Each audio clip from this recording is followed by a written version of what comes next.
let's talk about what radiance is, right? So so really what we're working towards here is, in this book, what is referred to as radiance. What is that practice look like? I better look it up. What's the Tibetan of radiance? Dong. Dang. G-D-A-N-G-S. Dong. Dong is what you discover when, for a brief moment, you experience a non-conceptual state without grasping to that state of non-conceptuality. Yeah. It's not something that it's something you experience. It's more like, to give you an example,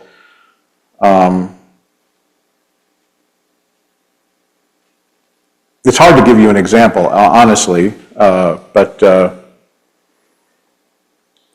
it's like the difference. It's like basically all of a sudden you're up at 2 o'clock and you're up at, like, let's say you're up at, like, these days the sunrise is pretty late. Let's say you're up at like 6. You wake up. You can't go back to sleep, but you're lying there, and then all of a sudden, boom! Now it's light. It's kind of like that. Yeah. This is radiance. There's a radiance. Dang, There's a dong. There's a radiance, and it's not sem. No. Sem can, but this is what's very interesting about this whole analysis that Longchenpa goes into, is he points out that sem is actually just radiance. Yeah, sem is just radiance, but not recognized as just radiance. Exactly. Yeah. So, because he points out, Longchenpa, see, this is also, we talked about this earlier tonight, but this is also a big issue that people have. Everybody's told they have to distinguish mind and rigpa. They have to distinguish mind and yeshe. They have to make these distinctions. Well, actually, really, it's not that they're not different. It's just you have to know the difference between when you're thinking and when you're being in a state of equipoise. And when you're in a state of equipoise and you're relaxed, then what happens is that your mind relaxes, and then the radiance of rigpa can manifest on its own, and then if you're even more relaxed, then even that radiance subsides back into its source, which is rigpa. So what that means is that the source of all of your thoughts, the source of your mind is rigpa. Yeah. And when, so the way we discuss this in Semde is we say that we call the basis here, we call it bodhicitta. Yeah.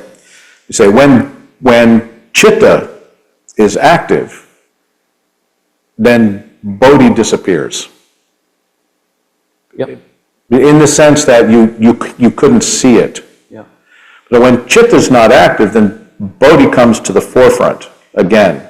Also, Longchenpa makes the same point in one of his textual texts. Yeah. He says, at the point of view of when you're thinking, it seems like there's no yeshe. But when there's yeshe, then there's also no problem with chit. Yeah, with mind. There's with mind, exactly. And it just depends upon which one is in control. Have you recognized the nature of your minds, thus that when you have thoughts, they don't bother you and obsess you and carry you away, or not? So recognizing the nature of your mind, right? Yes. Recognizing the base.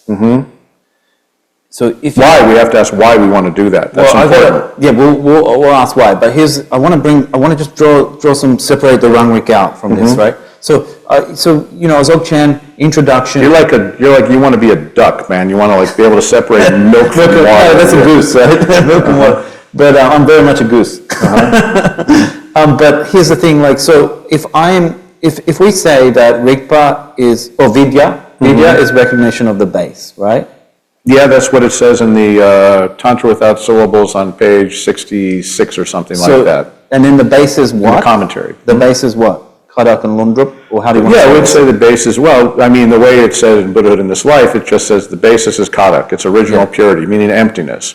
But emptiness also has its potentiality. Yeah. And in this case, we're talking not about the emptiness of a rock, we're talking about the emptiness of a sentient being.